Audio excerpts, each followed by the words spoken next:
Hey Jeff, have you seen the movie The Interview? Why, yes, I have seen The Interview. Zach, have you seen The Interview? Oh my God, what are the odds you have seen The Interview and so have I? What a crazy movie. Wow. I also have seen Fuck you. The Interview. Yeah, I just thought it was a mediocre blah. I didn't hate it. I think the biggest issue is obviously the buzz around this movie. Yeah, they had the best marketing ever. The best marketing ever was banned for a while, right? I mean, Sony at one point said they were never going to release it on any platform, on theaters or on DVD. It was banned for a whole week. But then they realized the marketing potential. I almost feel like it was. It wasn't a marketing ploy. They really did back out because they didn't want to. They got threats basically. Yeah, but they did realize the marketing potential. And it was a lot of the movie theaters too.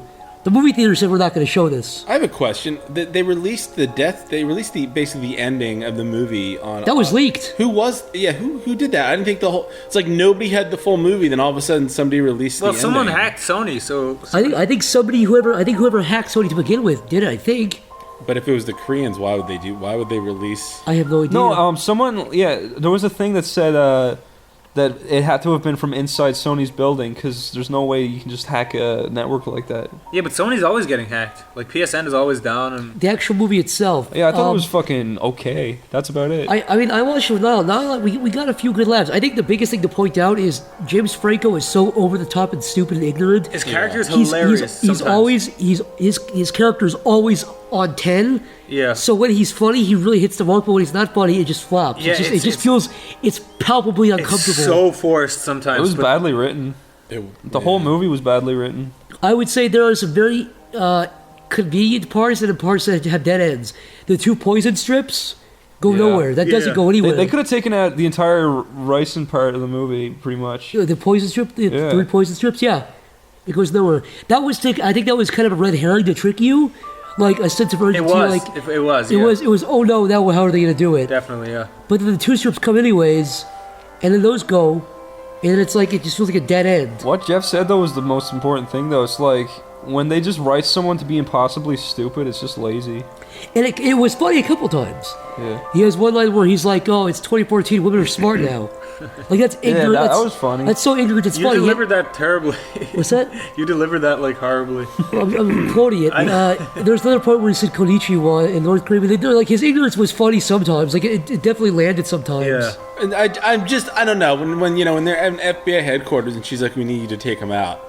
To dinner? Yeah, there were a couple parts like that where I was like, stop it. Or, that character, that female or character. the part where they like use his bag and he's like, "No, I want my bag." It's like, fuck you. She was so horribly written that I'll that give him character. something with my hand. Yeah. Or it's like go outside your hotel window and there's like no, like it just felt really badly written. It felt convenient. Convenient in the wrong kind of ways. But I think, that CIA chick character was, you could have completely People just don't know her. how to write like girl characters. Like it's No, so but weird. they wrote the Asian love interest totally fine. She was great. She was very, really funny. Very good she was actress, great. very Yeah, you're funny, right. very interesting. But the CIA chick was too.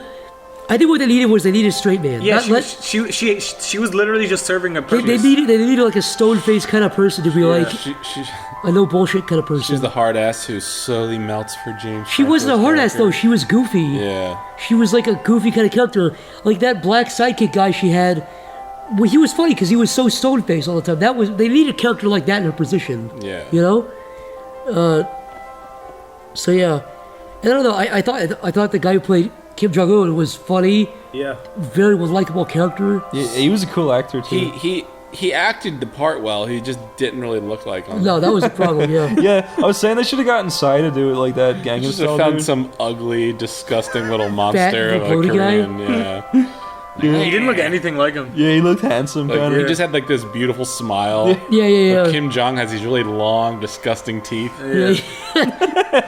He's a ghoul, Sharp dude. teeth. Yeah, like fish teeth. I thought the fucking Katy Perry references were stupid too. I thought it was fine. It was fine. Oh, it's just so quirky and fun. It played to the fact that he was a fruity faggot. I'm kind of sick of those Seth Rogen movies where it's like, we'll put in Gangnam Style, we'll put in like just these But see, I just popular heard that songs. No, but that song is like 4 years old, so it's past. It's been so long and that's not popular anymore. Nah, it's not. It's not a fresh off the press meme though. It's kind of an older song. No, but like they didn't like this is the end to it. Like Gangnam Style and fucking Backstreet This is Boys. the end. This is the end. I thought that Dude, Backstreet Boys, that No, song is I like... I know, but it was still like, yeah, but what if I don't like the Backstreet Boys? Now this whole ending is ruined for me. That ending was shit anyway. And props to Rogen for what's his name again? Seth Rogen. Seth Rogen. James Flacco. For James Flacco. showing the audience again he's never worked out a day in his entire life. It was... Yeah, but who cares? Yeah. I did think the death scene was really sweet. Like, Yeah, the it was CG for that sweet. was really well put together. It was cool. Yeah. Zach was saying it was supposed to be even more gory, but they had to Yeah, stop. they had leaked emails too, where Seth Rogen was like, "Yeah, we made the hair melting less bad. We made his space embers less bad. We made his face melt less." Wow. Because apparently it was too, Sony was like, "Hey, stop Hey, that." come on now. Stop it. Come on now. Stop it, kids. Yeah, but I just wish it was kind of slightly more grounded in reality. My biggest issue was like, this is probably from like a kind of a donkey faggy position, but the whole like nuclear thing was kind of far fetched. Like the ending is like Kim Jong Un is gonna launch the nukes because James Franco pissed him off. It's like, what? I think it would have created a better sense of urgency if they're gonna go that way, where it's like Seth Rogen and James Franco have to save the world from nukes. It would have been better if maybe Kim Jong Un was planning to invade South Korea or something. You know, like if there was America isn't just gonna look at these fucking Koreans with their nukes sitting outside and Yeah. do nothing. Yeah. No, but it was like, yeah, they have like 4 nukes, like, 20 megaton bombs or whatever, which they don't have. They don't have it. By the way, that's the other thing too. At the beginning of the movie, it's like, I think they said North Korea has detonated like a 20 megaton bomb on an island or whatever. Mm-hmm. North Korea doesn't. I don't think they have 1 megaton. They have kilotons right now. They have like dirty bombs, basically. Yeah, exactly. They have. I think.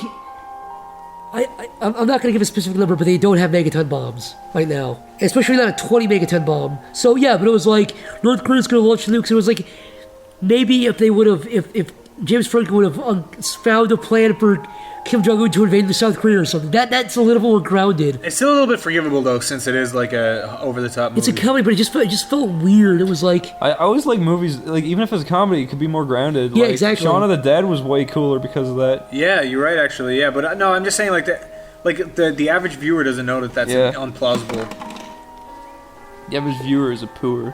The average viewer needs but to take a for a shot. comedy, I gotta say, for a comedy, I don't hate Seth Rogen. I think Seth Rogen. I like Seth Rogen. Seth Rogen's made some really funny stuff. I think he's made some good Do movies. you like the Green Hornet? I No. never saw that one. I like This Is the End. I thought Pineapple Express was. I thought they were fine. Oh, Yeah. Pineapple Express was really They're good. good movies. They're not bad. They're not horrible. They're not amazing. They're what they are. They're Who do laughs. you like more, Seth Rogen or Paul Rudd? Seth Rogen. Actually, Are you sure Seth about Rogen that? a whole lot more. I think Paul Rudd's charming. Who's more charming? Seth Rogen. If you met Seth Rogen, Yeah. you'd be like, oh man, Seth Rogen. I'd be like, sweet dude, you're cool. Thanks, man. And I'd be like, I might be able to meet him. These guys had a pitch with his manager. oh yeah, she was But I'll cool. get It was, that oh yeah, it was later. for Point Grey Studios. Zach Yeah. and Chris. And Dan- talked She to was the my woman favorite behind. meeting. She was my favorite Hollywood meeting Yeah, ever. she honestly was. She was the coolest. She was like, "Yo, he's really good shit." I was like, "Oh, Okay, I have a side little story about Seth Rogen. She was It's really sort of related. what's that?" This goes back to when Tom and I went to see Greg Sestero from The Room. Yeah. Right. Yeah, I love this. Yeah, basically, for those who are familiar with the movie The Room, that cult movie. Tommy was all original. Yeah. Tommy was Greg from The Room. He was having a little thing in the city where it's basically showing behind the scenes clips of the movie. He was doing a live reading of some of the scripts from the old previous scripts of the movie. Like really Some- milking that movie. Yeah, he plays Mark.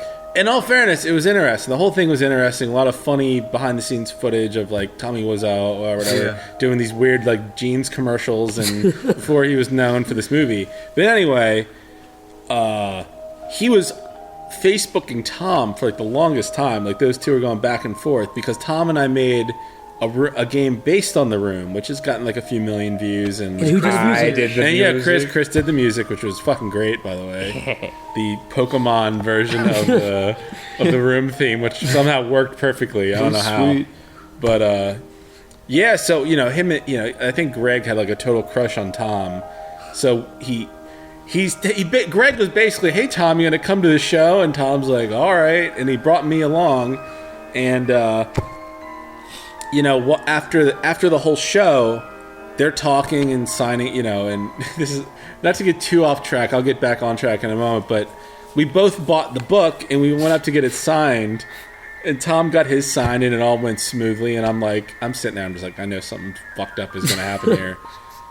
And I go up and I'm like, hey, Greg. And, I give him my book and I open it up. And the book is pre-signed by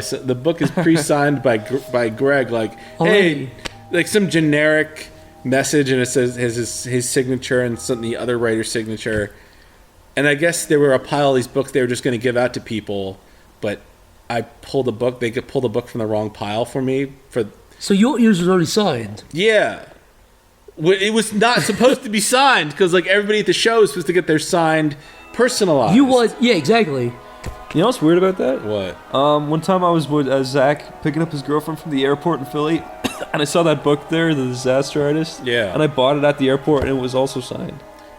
So really? I guess he signed a million and just put them all over the city. So yeah, I guess because he was totally ignoring me. He was like, I'm just the artist of the game. Fuck me. But he's talking to Tom, and he's like his total man crush on Tom. He's like, Tom, and he told Tom this in confidence at the show, and he's like, I have a deal with that what's his name, James Franco and Seth Rogen. They're gonna write a movie based on this book, Tom. And then Tom told me this outside where nobody knew this was not public knowledge at the time. And I'm like, oh shit. He's like, and Tom's like, yeah, he said he's gonna invite me to the premiere of the movie. Whoa. And I'm like, what about me, motherfucker? Yeah. I made the game too. You did all the art. Yeah, I spent just as much time as fucking Tom on this movie, on this game, you motherfuckers. Like fucking Greg, you fuck. Fucking Greg. Fuck you, Greg. He's a very handsome man, though. He is very handsome. Yeah. So I'm feeling a little dejected. I'm like, God damn it. Maybe if I sucked his dick on Facebook like everybody else, but so I guess Tom's like, well, I'll ask Greg to send you a ticket too. Yeah, that fucking happened. I'm like, oh yeah, thanks Tom, that's great. Fuck all you guys. I don't need it. I don't need your fucking ticket to your fucking movie premiere. You cunts. Fine. Whatever. Jeff, would you be surprised if you logged into Tom's Facebook and you saw pictures between them of Greg sucking Tom's dick? I took pictures of them together. They looked like they were in love. No, none of this is Tom's fault, by the way. This is just Greg being all Hollywood, I guess. And well, he's made it. So yeah, I don't know. So assuming now that these two are hot shit because of this room, I guess for the interview, I guess they're just going to go ahead and make the movie now based on this. I think their interpretation could be interesting. Yeah, James Franco's playing Tommy. He kind of looks like he actually has this dumb kind of stare. Yeah, the eyes. But he wrote about the game in the book, and I'm assuming the game is not going to be in the movie at all. But he mentioned it in the book, right? So what did he mention about it in the book? He just said this game is fucking gay. I hope the artist dies. every actor from the room played the game. Really? And they talked about it on their Facebook pages. Yeah, Denny talked about it. I think Lisa. I don't know if Lisa did because I think we pretty much drew her as like this disgusting monster, this topless monster in the game the whole time. And Tommy, I think, had Tommy's blessing, I guess, and so that went pretty well. Isn't he really weird about that? Doesn't he like pull reviews off YouTube and stuff of his movie? I heard he was really weird about like. We were super nervous. It's after we were gonna spend like 3 weeks on this, and after a few months passed, we were like, what if he fucking tells us to take it down? So we made sure to promote the sale of the DVD as much as possible. And you had to change the name. You just called it The Room when you first uploaded, then you changed it to The Tribute. Yeah, The Room Tribute, yeah. But that was fun to make. I could talk more about that maybe in a later podcast or something. It's gone on for 2 hours now. But for now, we're all going to go to sleep. Yeah. That was a trumper. Thanks, Chris. You freak. This has been SleepyCast. I'm Niall. I'm Zach.